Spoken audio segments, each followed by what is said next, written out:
Hey guys, in this video we're going to have a look at GCSE English Literature and we're going to focus on power and conflict poetry. So this video is going to give us an overview of how power and conflict is demonstrated in our GCSE English Literature paper.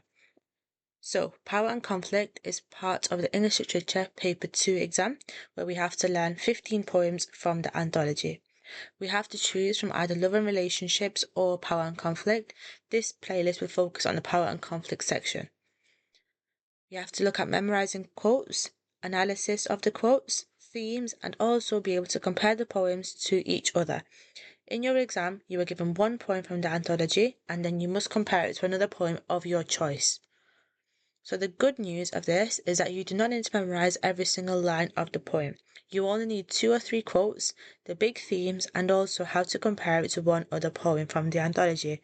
And in this playlist, we're going to look at how to analyze quotes and themes for every single poem here.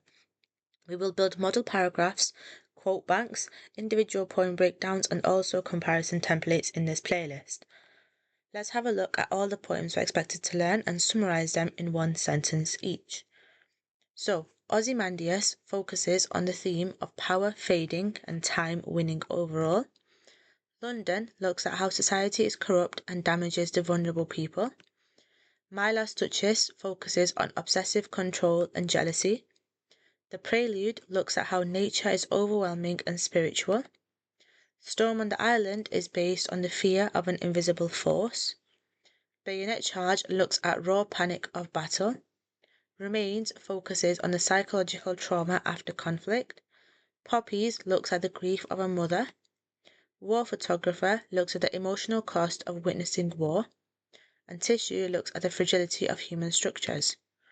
The Emigre focuses on memory versus reality.